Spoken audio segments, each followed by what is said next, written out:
The plane was filled with the soft hum of engines. Passengers relaxed in their seats, and flight attendants moved calmly through the aisles. It was supposed to be a normal flight, a journey like any other. No one could have guessed that within a short time, their lives would be placed into the hands of someone who was only 13 years old. The boy sat quietly near the middle rows, headphones around his neck. His eyes drifted toward the window where the clouds floated like endless cotton fields. He had always been curious about airplanes. Since childhood, he had read about them, watched videos, and even practiced on simple flight simulator games. But this was different. He was not in front of a computer screen. He was thousands of feet above the ground in a real machine carrying hundreds of people. The pilots in the cockpit had been guiding the plane smoothly. They spoke occasionally over the intercom, reassuring the passengers that the flight was on schedule. The boy's parents, seated nearby, smiled at him when he pointed out the wingtips glowing against the sunlight. For a moment, life felt perfectly ordinary. Then something happened that no one expected. A sudden announcement crackled through the speakers. The voice that usually carried confidence sounded shaky. One of the pilots had collapsed a few minutes later. The second pilot also fell unconscious. Panic spread through the cabin like fire. The flight attendants rushed back and forth, their faces pale as they tried to keep the passengers calm. The boy felt his chest tighten. He looked at the worried faces around him. Some passengers were crying. Others were whispering prayers. The cabin crew was desperate. They needed someone who could at least try to keep the plane steady until help could be arranged from the ground. The cockpit door was half open in the rush, and from his seat, the boy could see the flashing lights inside. Something inside him whispered that he could not just sit still. He had learned more about flying than most kids his age, even though it was mostly from books. Videos and simulators, he understood the basics. The fear in the cabin gave him courage slowly. He raised his hand and told the crew that he knew a little about flying. At first, they looked at him with disbelief. How could a child even think of helping in such a serious moment? But the seconds were slipping away and the plane needed someone at the controls. They asked if there was anyone else on board with flying experience, but no one stepped forward. A heavy silence filled the air, broken only by the sound of the engines. Finally, one of the attendants made a quick decision and guided the boy toward the cockpit. People watched with wide eyes. Some whispered that this was madness. Others clung to hope that maybe fate had chosen him for a reason. Inside the cockpit, the boy's hands trembled as he touched the controls. The pilot's seats looked far too big for his small frame. The smell of electronics and fuel filled his nose, and the weight of responsibility pressed on his shoulders. Yet he reminded himself of the countless hours spent watching tutorials, listening to pilots explain instruments, and practicing in front of his computer screen. This was no longer a game. Lives depended on him. The radio crackled. Air traffic controllers were calling the plane, asking for updates. The flight attendants explained the situation quickly, and the boy spoke up. His young voice surprised the controllers. But when he explained what had happened, they realized he was the only hope left. Calmly, they began guiding him step by step, telling him what buttons to press, what dials to watch, and how to keep the plane steady. The boy followed instructions carefully. His hands shook at first, but then grew steadier as he remembered the feeling of the flight simulator joystick. The nose of the plane leveled, the wings stopped tilting, and the passengers felt the aircraft stabilize. A soft cheer rose from the cabin. Some passengers even cried with relief. In that moment, the boy was no longer just a child. He was their pilot. Every minute felt like an hour. Sweat rolled down his forehead. His small fingers gripped the controls tighter. He repeated every instruction from the radio and focused with all his strength. The cabin behind him grew quieter. Passengers whispered among themselves, their eyes filled with both fear and hope. They were trusting him completely. The boy's parents sat frozen in their seats. Their hearts pounded with fear but also pride. They had always known he loved flying, but never imagined that his passion would turn into a lifeline for so many people. Their eyes shone with tears as they prayed for his strength. The world outside the windows stretched endlessly. Clouds rolled beneath the wings, and the horizon glowed with the colors of sunset. Inside the cockpit, a 13-year-old was fighting his fear and proving his courage. The story was only beginning. The landing was still ahead, and no one knew what would happen next, but for now, hope returned to the hearts of everyone on board, carried by the steady hands of a child who refused to give up. The cabin slowly calmed as the boy's hands kept the plane steady. The engines hummed evenly, and for a moment it felt as though the danger had passed. But in truth, the hardest part was still to come. The passengers sat in tense silence, glancing at one another, wondering how long a 13-year-old could truly hold control. The radio continued to crackle with voices from the ground. Experienced controllers were guiding him. Their instructions were slow and steady, asking him to breathe, to focus, to believe that he was capable. He answered every call with a soft but clear voice. Each reply reminded the adults on the other side that this child was carrying a burden no one else could lift. Minutes stretched into long moments. The boy's arms grew tired, yet he refused to let go. He tried to remember every small detail he had learned, every image of flight decks he had studied online. The dials, the gauges, the blinking lights, they seemed less like strangers and more like old friends now. He whispered to himself that he could do it. He had to do it in the cabin. People began to notice the courage it took. A mother hugged her child tightly, whispering thanks for the boy at the front. An elderly man pressed his hands together, his lips moving in silent prayer. Every life on board was tied to the willpower of a teenager who should have been at home worrying about homework instead of altitude. The flight attendants worked quickly to support him. They relayed the ground instructions into simpler words when his face showed confusion. They passed water bottles to his parents, who sat frozen, unable to decide whether to feel pride or fear. Their child had suddenly become the center of the world. The boy asked the controllers about the pilots, whether they would be okay. The crew had already placed oxygen masks on them, trying to revive them, but both remained unconscious. The reason for their collapse was still unknown. Perhaps it was exhaustion. Perhaps a sudden medical emergency. For now it did not matter. The boy could not think of that. He could only keep the plane flying straight. The ground crew told him they were diverting the aircraft to the nearest airport. The boy's heart thudded in his chest.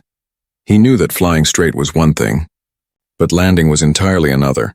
His throat felt dry, yet he said he understood. He would try. The controllers promised to guide him down step by step. The cabin filled with whispers again. Passengers realized they were preparing for an emergency landing. Fear returned, but there was also something new, trust. They had seen the boy's calmness, and somehow it gave them hope. Some passengers even began telling stories about their own children, as if trying to pass the time, as if reminding themselves that young age could carry unexpected strength. As the minutes passed, the boy noticed the horizon changing. The sun was dipping lower, casting an orange glow across the sky. Shadows stretched over the clouds. The controllers told him to slowly adjust the plane's altitude. His small hands moved carefully. Inch by inch, the plane obeyed, descending steadily. The passengers felt the shift and held their breath. His parents finally stood near the cockpit door. Watching him, they wanted to call his name, to rush forward and hold him, but they knew they could not distract him. Their eyes glistened with tears as they silently prayed for him to be brave. The boy's heart raced as the voice from the radio explained the runway would soon be in sight. He would have to align the plane, control the descent, and prepare for touchdown. Sweat dripped down his forehead, his arms ached. Yet his determination grew stronger. This was more than flying now. This was survival. For the passengers, every second became heavier. Some clutched their seats, some closed their eyes. Others stared forward as if trying to see the unseen hero in the cockpit. They knew history was unfolding before them, and they were inside it. The airport below had already prepared emergency services. Fire trucks and ambulances waited by the runway. Flashing lights painted the ground red and white. From the tower, controllers watched the sky anxiously. They spoke softly into the radio, guiding the boy as though he were their own. Their voices carried both authority and care. Inside the cockpit, the boy whispered to himself once more, reminding himself of the flight simulator screens he had studied for hours, reminding himself of the stories he had read about young aviators who dared to try. He told himself he could do it, he must. He had no other choice. The cabin fell into complete silence as the descent grew steeper. Clouds thinned, patches of land came into view. The passengers braced, gripping armrests, pressing foreheads into hands. The boy held the controls tighter, his eyes fixed ahead. His young shoulders carried the weight of hundreds of lives. The ground approached, the runway lights flickered in the distance, and the final test of courage was about to begin. The lights of the runway glimmered in the distance, bright dots against the fading sky. The boy felt his heart pounding louder than the engines. He could hear every word from the radio, steady and calm, guiding him down step by step. His hands gripped the controls so tightly that his knuckles turned white. He knew this was the moment that would decide everything. The controllers instructed him to reduce speed. His fingers moved carefully over the throttle. Slowly the engine softened their roar. The nose of the plane tilted slightly downward and the ground below became clearer. The boy could see fields, roads, and tiny buildings, all rushing closer as the plane descended. He swallowed hard, trying to remember every small tip he had read about landings. In the cabin, passengers sat frozen. Not a single voice rose above a whisper. Some people pressed their hands together. Others held each other's arms. Their lives had never felt so fragile. Yet their hope rested entirely on the courage of the child at the front. One attendant knelt in the aisle, whispering gentle words to keep people calm, reminding them to trust, reminding them that they were not alone. The boy's parents stood near the cockpit doorway. Their eyes never left him.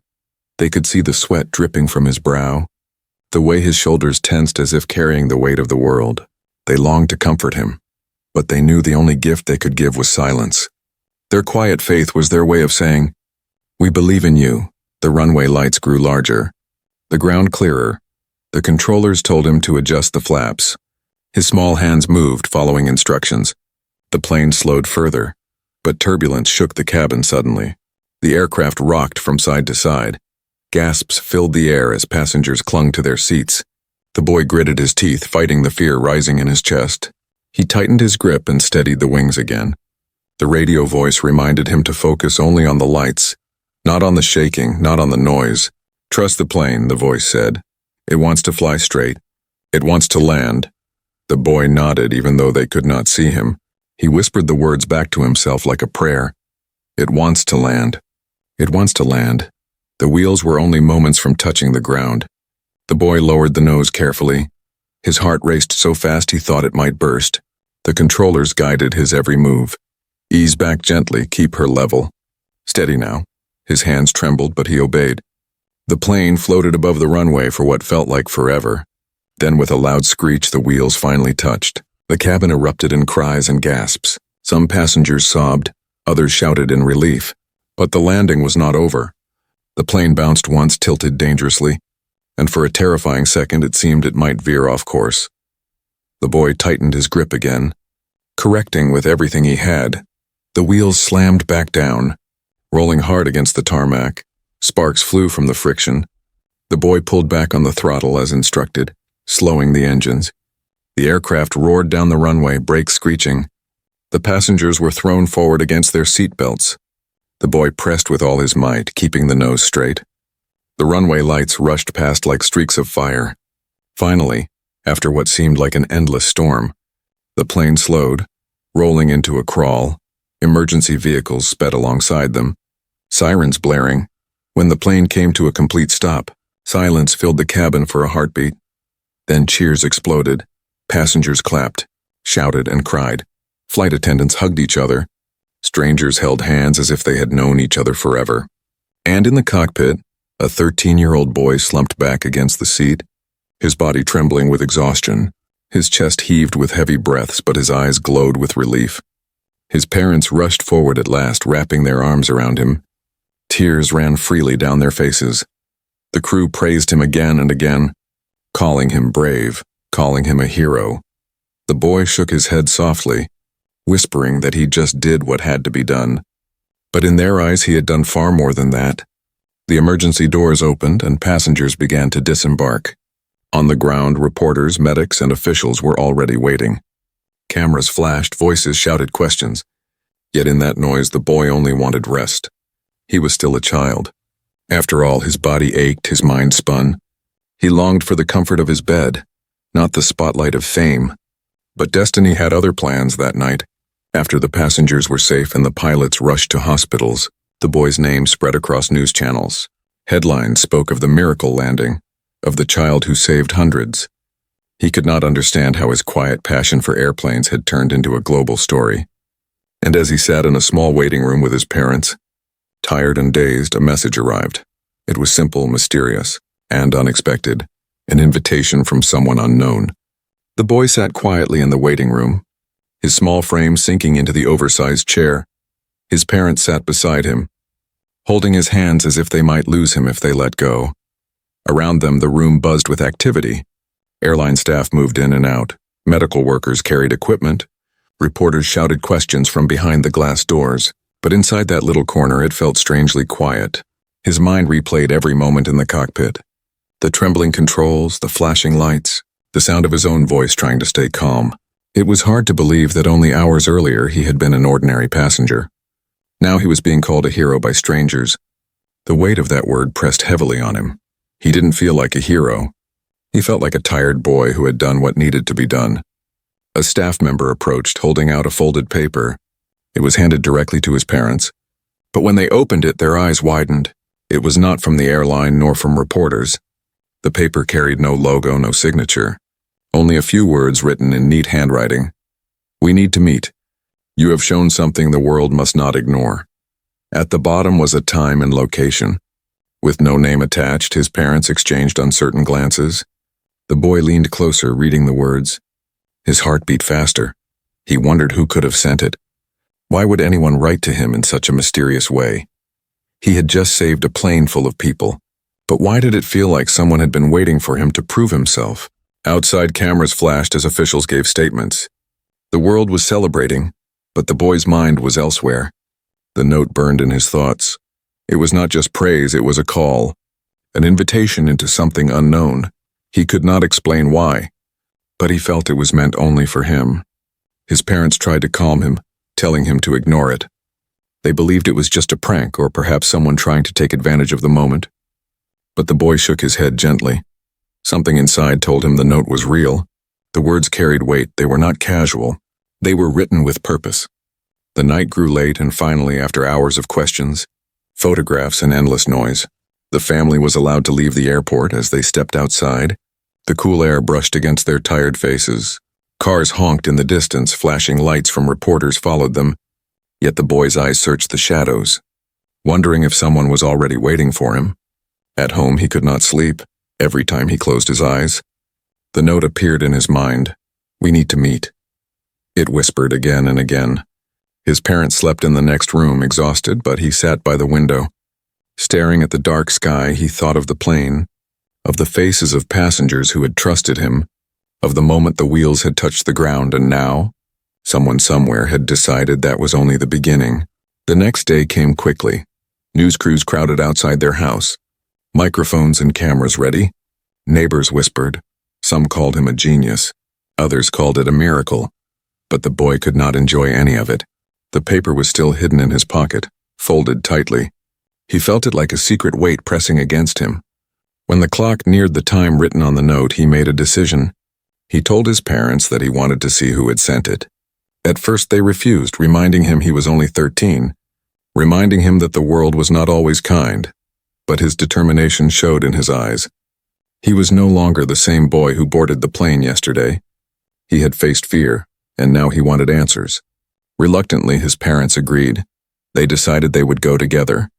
The address led to a quiet cafe on the edge of the city, far from the noise of reporters. As they walked in, the boy's heart raced. He scanned the room, but at first it looked empty. Only a few people sat at tables, sipping coffee, reading newspapers. Then in the far corner, a figure raised a hand. The boy felt a strange pull toward the stranger. He walked closer with his parents at his side. The figure smiled faintly and slid an envelope across the table. No words were spoken at first. The boy reached out, his fingers trembling.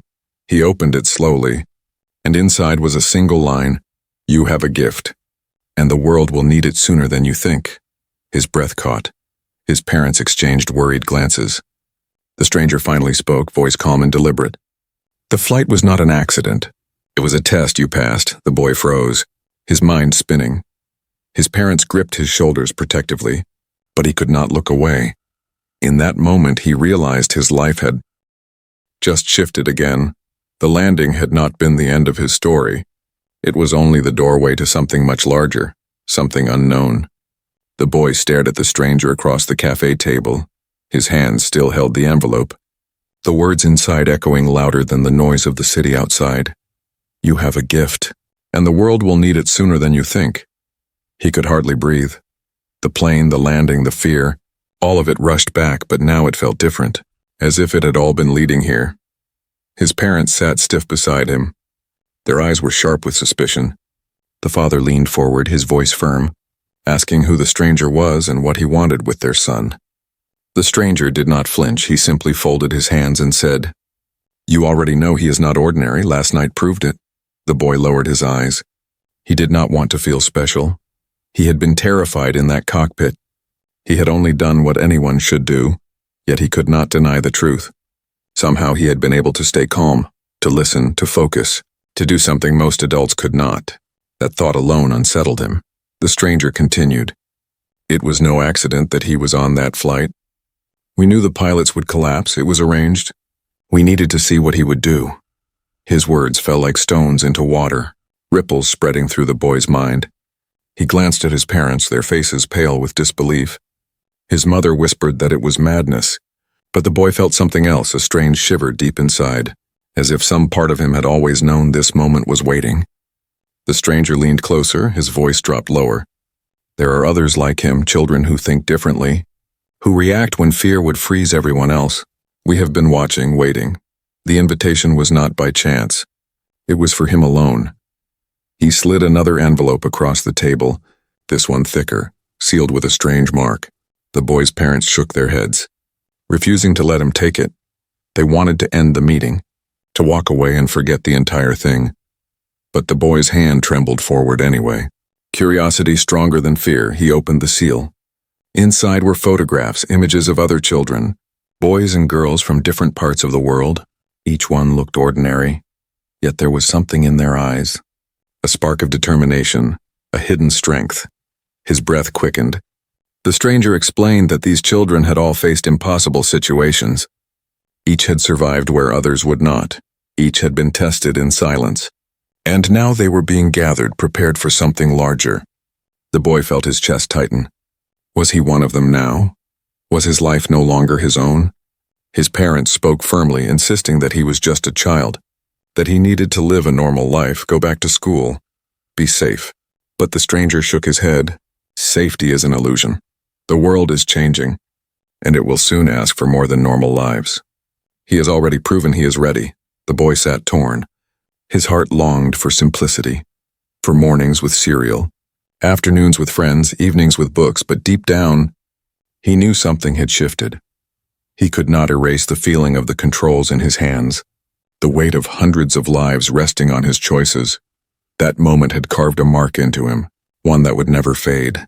The stranger finally stood, leaving the photographs on the table. "The choice is his," he said, "but the next step will find him, whether you wish it or not." With that, he walked away, disappearing into the street outside, leaving behind silence heavier than words. The boy clutched the photographs. His parents begged him to forget, to throw them away, but his eyes kept returning to the faces.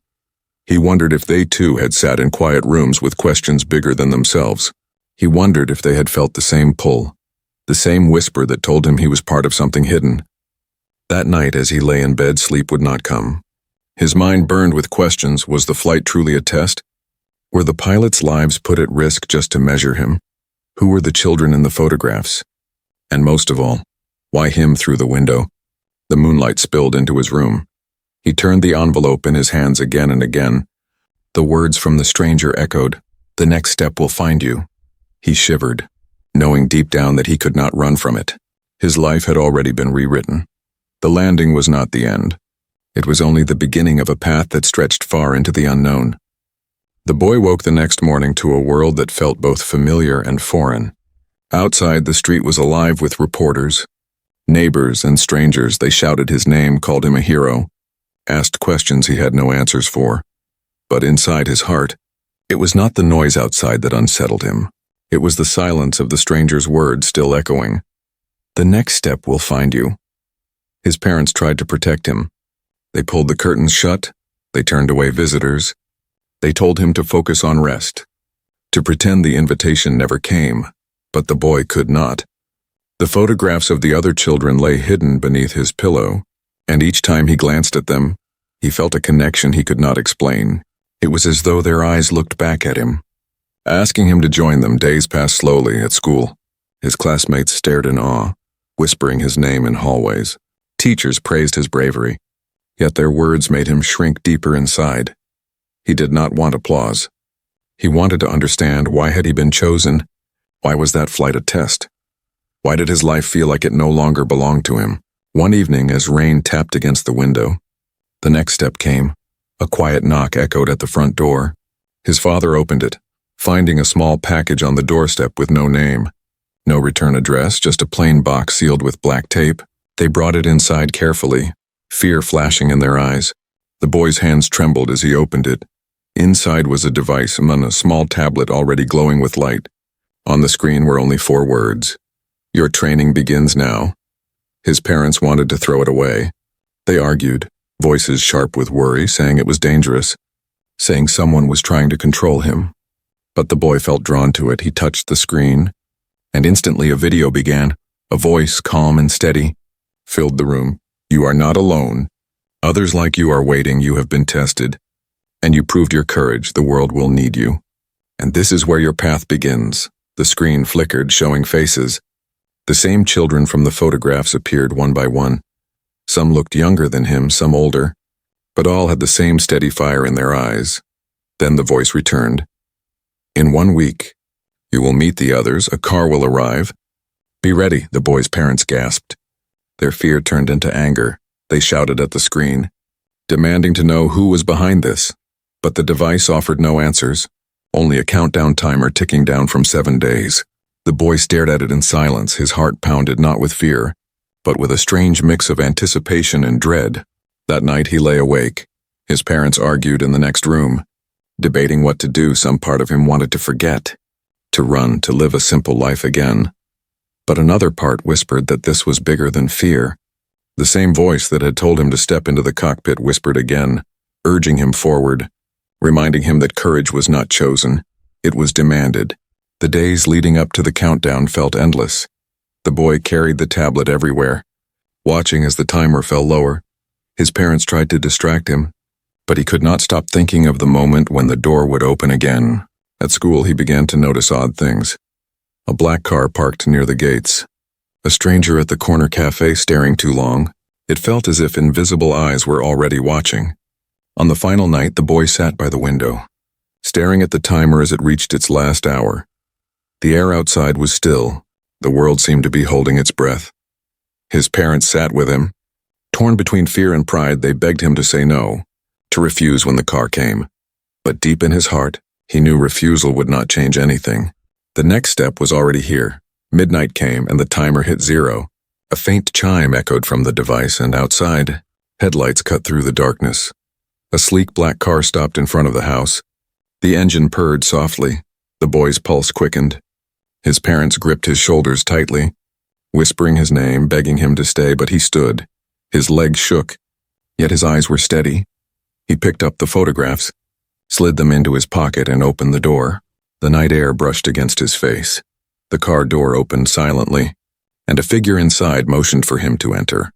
The boy looked back at his parents one last time, their faces pale with fear. Then he stepped forward, crossing the line between the life he had known and the unknown path waiting ahead. The door closed. The car drove into the night. The boy pressed his forehead to the window, watching his home grow smaller behind him. His heart ached, but his chest burned with a strange new strength. The countdown was over. The training had begun. The car moved silently through the sleeping city. The boy sat in the back seat, pressed against the window, watching the streetlights blur into streaks of gold. His heart beat quickly, not only from fear, but from the feeling that his life had just taken a turn he could never return from. Beside him sat 2 strangers dressed in plain suits. Their faces were calm, unreadable. They did not speak, only glanced at him from time to time as if measuring his every move. Hours passed before the car finally slowed. They drove into a gated compound hidden far from the city. Tall walls rose around it, guarded by shadows of men who seemed to know exactly why the boy was there. The gates opened quietly and the car rolled inside. Ahead stood a building of glass and steel, glowing faintly under the moonlight. It did not look like a school, nor like a home. It looked like a place where secrets lived. The boy stepped out, his legs weak but his eyes wide with curiosity. Inside, the air was cool, filled with the hum of machines. Long hallways stretched in every direction. He was guided to a large room, and there, for the first time, he saw them, the other children. They stood in a line, boys and girls of different ages, from different corners of the world. Some looked tired, some looked proud, some looked scared, but all of them shared the same quiet fire in their eyes. The boy felt a strange sense of belonging, as if he had been expected, as if his face was one missing piece in a puzzle already laid out. An instructor entered the room. Tall and sharp-eyed, his voice filled the air. "You are here because you have all proven something. When fear would freeze others, you acted. When chaos rose, you found clarity. That is your gift." His gaze swept across them, landing briefly on the boy. "You are no longer ordinary children. You are part of something greater." The boy listened closely, his heart pounded. The instructor spoke of training, of challenges, of missions none of them could yet imagine. He explained that the world faced dangers hidden from ordinary eyes, and these children, chosen through tests disguised as accidents and crises, were to be prepared. The boy felt chills. Was the flight truly only a test? Were the pilots part of it? Or had their lives been risked for his sake? Questions spun inside him, but no answers came. Only the certainty that his path was now bound to this place. Training began immediately. The children were tested in focus, in teamwork, in decision-making under pressure. The boy found himself in simulations that felt too real. Alarms blaring, machines shaking, voices shouting in his ears. But each time, he reached back to the memory of the cockpit, the calm he had found in that storm, and he pushed forward. Days blurred into nights, and the boy discovered strength he had never known. He was not the fastest nor the strongest, but he carried something else, an unshakable calm in the center of fear. The instructors noticed other children looked to him when confusion rose, and though he tried to deny it, he began to feel the truth.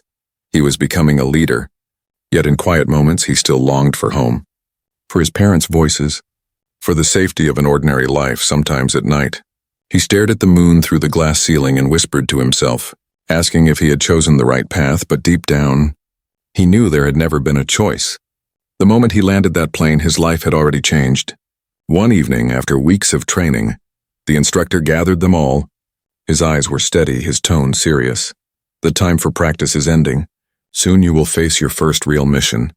The world outside does not know you exist, but it will depend on you." The boy felt his chest tighten. A storm of fear and excitement filled him. He looked around at the other children, strangers who had become teammates, maybe even family. He realized they too carried the same burden, and in that moment he did not feel alone. As the night settled, the boy lay awake in his small dormitory. He remembered the day he stepped into the cockpit, the moment when the passengers' lives rested in his hands. He remembered the stranger's words. It was a test, and now he understood. The landing was not the end of his story. It was only the beginning of something far greater. He closed his eyes, the sound of engines still echoing in his memory. He did not know what the future held, but he knew one thing for certain. When fear came again, he would not run, he would act. Just as he had before, because courage, he realized, was not about age or size or experience. Courage was about stepping forward when the world needed you most. And somewhere deep inside he knew the world was about to need him again.